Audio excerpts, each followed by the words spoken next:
Hey there, everyone. Thank you for tuning in. Today, I'm going to be taking you through our updated Visitor ID product for the Lead Forward platform. Really quick, this is something we've been retooling for almost 8 months now. It's a product that was born out of our legacy marketing automation product. So, if you have any familiarity with, using either like a HubSpot or a Marketo, or even an Acton, you might be accustomed to having similar functionality, which was always very popular for marketing teams, which is having the ability to identify when a lead or a prospect is, actively engaging with content on your website and having that information essentially flow not first from the website, but to be born out of your marketing database. So folks that you were actively either accounts or individuals that you're actively marketing to, and then being able to attach that database data with the live activity data from your website. So we saw a lot of value in doing this, for sales and revenue teams, because with cold outbound, particularly today, the more signals you can get from the more sources, excuse me, the better off you are. And this is a very important one. So I'm going to try to keep this as concise as possible. There are a lot of features and functionality that we're going to go through really quickly. Of course, reach out to us with any questions. We are in the process of standing up an updated article section in our knowledge base for this. But in the meantime, we're happy to answer questions. A lot of it is very intuitive, and you'll be able to grasp these concepts very quickly by just clicking around. But there are some more advanced use cases here that I'm going to try to cover as well. So first off, what is Visitor ID? As I kind of just already alluded to, it effectively, in a sense, connects your outbound lead database or your contacts that you're already engaging with, and attempts to reveal them if and when those visitors arrive on your website. And this all starts through the email communication channel.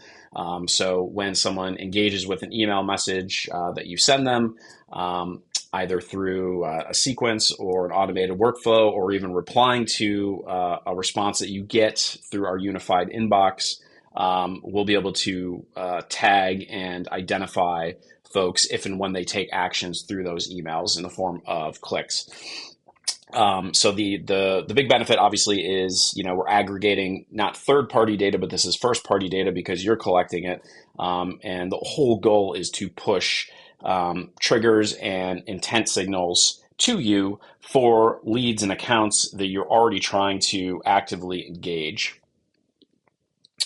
On the back end or the back side of things, in terms of some more of the technical perspective, there's two different matching components, two primary different components that we use. The first would be a cookie that we issue for email click events. We are experimenting. Although with cold outbound, we are not a fan of tracking opens. We have had some luck, and we're going to continue playing with being able to identify based on that. But for right now, it's focusing on click events. In addition to issuing a cookie, we are prepared for the cookieless world. So we also do IP address aggregation and tracking from these events as well. So we do have a fallback. So as an example, cookies are not forever. Someone clears out their cookies in their browser on their device that you're engaging with them with, or where we initially identified them. We will still have their IP address or even multiple IP addresses to fall back on. And this is particularly useful for anyone that might be using multiple devices, or anyone who's blocking cookies, or anyone that clears out cookies on the browser. Any of those use cases, all is not lost at that point. We are built around, even though it's a little bit less frequent now for smaller market segments like SMB and some mid-market, certainly different with remote workers. But when you are reaching or engaging in an account-based sales approach where you might be reaching many people that are in the same office, we do look for other digital footprints or signatures to build profiles around. That isn't just around an IP address, which can be somewhat general and shared by multiple folks in the same company or in the same office. So we do work around user agent, OS, MAC address in some situations. So there is a little bit of a broader set that we're filling out that profile to figure out who's who when we're filtering through your web traffic. Like I said earlier, the email click events, these would apply to any emails that you send through sequences or automation, and even replies that you send through the unified inbox. And this is probably an area that we got the most positive feedback around because people like using the unified inbox, particularly team managers. And since at that point, once you're getting a response and you're engaging back, those are, warmer leads. Those also seem to typically have, the higher end of click-through rates and the most identified traffic as well. So that's a big one. What we're actively working on now, which will be an extension to our Chrome extension sidebar, would be to give you the ability to add the visitor ID tracking capability into your web-based Gmail client or web-based Outlook client. So even if these folks are not already in your lead forward contact database and they're not, even part of sequences, just through the normal course of your email communication to clients and prospects that's outside of lead forward, you'll be able to merge in and create that relationship automatically just by checking a box and tracking those email engagements as well. So right through your regular day-to-day productivity-based email messages. So that'll be a big one. Right now it's I believe we're in QA now, but this one is probably something we'll have in production in the next 2 or 3 months. Mainly because it's attached to some other functionality that's going to be going out in our Chrome extension. So today is June 2nd. So we'd be looking at something in late August, early September on that one. I'm sure a lot of people have questions on that, so just let us know. All right, so moving along. All right, so now let's dive into the actual visitor UI, visitor ID UI, and feature set. So accessing visitor ID, you'll go through visitor ID at the top, select your domain. The first time you activate visitor ID, you'll just need to specify a specific domain that you want to track. We'll give you the tracking pixel or tracking beacon that you'll need to install on your site. Works very much like if you're using Google Tag Manager, you'll add this as an entry into Google Tag Manager. If you have if you're using WordPress and you're using a plugin that allows you to update every single page on your site globally within the footer, that's where you would put this. It's very much like if you were to install Google Analytics, Mixpanel, any of these more popular analytics tools, works the exact same way. It's asynchronous, so it will not slow down or interfere with any of your traffic. It also becomes the last thing that loads in any of your pages, so it'll never disrupt any of your content. All right, so this is a staging environment, and we've moved in some example data just to kind of take you through everything that's going on in here. And at first it very much displays as just a traffic report. The big difference is instead of seeing hits and anonymous data, this is broken down by individual visitors. So every single visitor session is tracked individually. If someone is live and on your site, you'll see it. It'll say browsing instead of left. We track their current duration on your sites. We will track, how long they might have been idle on your site versus how long they were active on the site. Their total time on the site, their entry when they came to your site. Sessions is the unique number of visits to your site. So obviously anything more than one would be a returning visitor. And then we break down the actual specific pages as well. So as you'll go through, you'll see you have more active prospects or active contacts, if you will, that are visiting with more frequency. But all of these things become very much broken down. And the reason for that, which I'll actually show you really quick, is all this data becomes actionable. So every page that anyone ever visits, the total duration spent on each page, where their traffic was referred from, all of this gets aggregated down and becomes part of the timeline report for all of your contacts as well. So just here's a quick example of the timeline. You can see, visited the site, the date, time, obviously, specific pages that were viewed.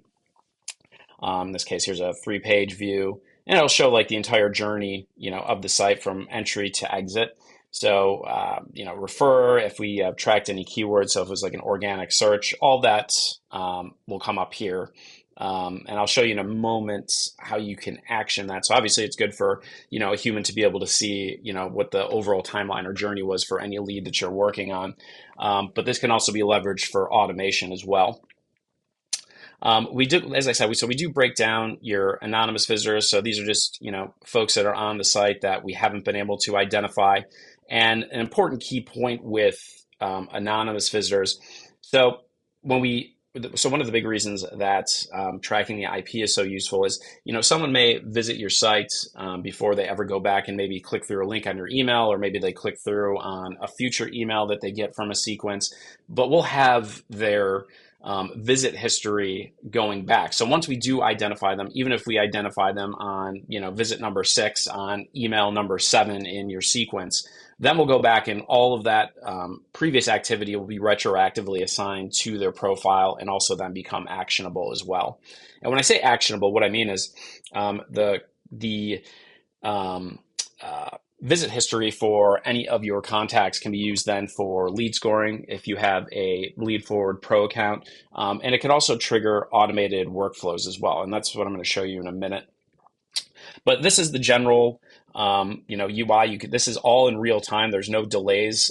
So as visitors come through, you'll see them here. You can always hit refresh to get an updated view. But, again, very much like a traffic report, with one big difference, that you're looking at people instead of, generic sessions and generic hits. So the next thing I want to show you is our custom feeds or filters.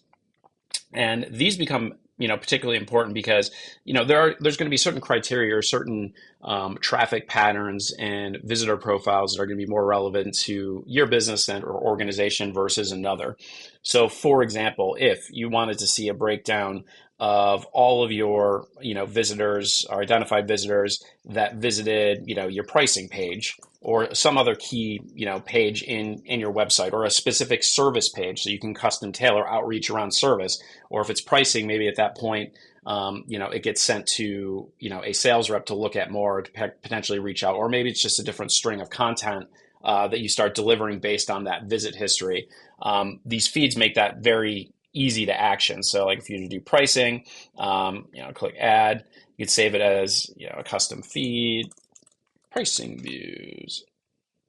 Do a quick refresh, and then we have our visited pricing. So like one thing that you can do with these feeds, in addition to filtering your view, is you can set up alerts. So if you want to get alerted whenever that particular policy is triggered, or anyone new arrives on your site, visits the pricing page, then you can get an alert. So pricing alerts, visited pricing, and then you have a new alert. So it's very, very easy to start getting these signals moving to the right direction or to the right people in essentially real time. So, and you can build up these, feeds that can include multiple rules, maybe did not visit, or certain pages that aren't priority that you want to filter out. You can do that. You can do it based on traffic source. Are these newer returning folks? The number of page views, so how in depth they get into your site. So that's, again, the value of having all this relational data that is part of every single session will become quickly evident, because you can really string together a lot of useful intelligence points to create a really good sales signal. That, again, at the end of the day, it's, especially with cold outbound, you're moving at such radical numbers that this could become a very key differentiator for what you and your team invest your time in once you get past that initial cold layer. So that's the nuts and bolts of the overall UI for Visitor ID. Now, the other thing I do want to spend just a quick moment on, because I mentioned the lead scoring portion of it, but a lot of the, actually, before we do that, one thing, in terms of turning things into action. So obviously you can filter the view. So if we wanted to filter on the view to pricing, we can do that. But if you want to take action right from this view, either on an ad hoc basis, or, maybe, filtering down a view and selecting all of your identified visitors, our bulk action tool is built into this view as well. So you could go through and you could manually select different folks that meet the criteria of either your filter, or you can just spot check and do it, or you can select all. And then like obviously probably the most popular would be adding tags and just enrolling these folks into a sequence immediately. So, again, in terms of turning this into a actionable path for, refining your engagement, you can do all of that right here as well. But the other thing you can do is leverage workflows for using visitor ID. So I'm just going to show you one really quick that I made just to give you the some of the possibilities or the use cases. So like for example here, well, let me just show you what the UI looks like. So add conditions, you go to Discover, which is the visitor ID product, and you can select the domain that you're tracking. And if you're not familiar with workflows, definitely reach out to us so we can help you with this. But a workflow is essentially a automated tool for stringing together a linear step of if this happens, then do this. So with a condition, this is the component of, if this occurs, or if we observe this happening from a contact or a lead in your database. So for example, with the, visitor ID discover rules, this works with any of your connected domains. A lot of these rules you're going to notice that are very similar to what exists in the custom feeds and filters that you can build out on the actual UI as well. So for example, if we wanted to, let's say trigger moving someone into a specific sequence once they, visited, maybe if we're using lead 4 as an example, maybe if someone is on our, LinkedIn prospecting tool and they've spent the most bulk of their time on their visit on that page, let's say it's over 2 minutes or something like this, we may want to halt our generic sequence or our generic sales outreach sequence that we're running and move them into something that's more appropriate, that is just focusing on angles and pitches and value around our LinkedIn prospecting functionality. So we can do that. And you can do the same for other things like pricing, as I was saying earlier. So let's say specific page viewed, and let's say we want to go with LinkedIn prospector. So what this rule is going to do is it's going to constantly be monitoring all of our visitor ID reporting to pull out contacts that visit the LinkedIn prospecting page. And then they're going to be enrolled into this automated workflow. Now, after they're enrolled, then we have so we've developed our if this happens, that's visiting the LinkedIn prospector page. And then the follow-up action is, the now do this part. So, we could do this in this little use case I was adding 1 point to do like lead scoring, right? So there's that. But the other thing that we can do, which I'll show you now, and what I was just alluding to is, move folks into a sequence that's more appropriate. So if we had a sequence that was built out for LinkedIn prospecting, then we would move them into that. The other thing you can do is if folks are already actively being engaged, you may want to start by issuing a action to end any sequence that they're already enrolled in. So you're going to stop any of the outreach that's going on because you now have this more precise signal that is going to move them into a different stream of content. So you can use an action to end them first and then set up another action to move them into a more specific sequence. And you're not limited to the number of conditions or actions that you can add. Your linear path can grow and grow and grow and become, as long as you need it to be to, map out whatever business logic you need to achieve. But this becomes a very powerful component of visitor ID. And, another very common use case is using, so once we match a visitor, actually setting up a webhook to push that visitor, maybe to a Slack notification, or maybe you want to push your visitors into your CRM, or maybe you want to push your, your identified visitors that met this specific criteria into Clay. Any of these things, can be done too. So this the workflow becomes a great way of pushing this data out so you can make it actionable and maybe another tool or another platform that you're using as well. So you get real-time email alerts are probably the easiest alert to set up, because that's done right in the visitor ID UI. So you can get email alerts, whenever a new visitor that meets a specific, custom feed criteria. So you get that alert, or anyone on your team can get that alert. And then if you want some more advanced use cases, you would shift into using the workflows. So the next thing, or I guess the final thing to cover is how this actually, how the plans work for Visitor ID and the Discover product. And it's very simple. It's a credit-based system.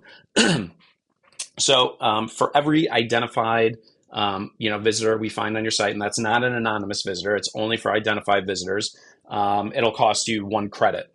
And that credits for that individual. So if Kevin lands on your website on June 1st, and then I visit again on June 15th and June 20th, it's still only 1 credit. So it's basically unlimited visits once that credit's deducted for that monthly period. Now, if I arrive on July 2nd, or July 1st, then I would, then another credit would be deducted. But and it's just 1 credit for 1 visit, but the number of page views and the number of sessions again are unlimited for that monthly period once that credit's deducted.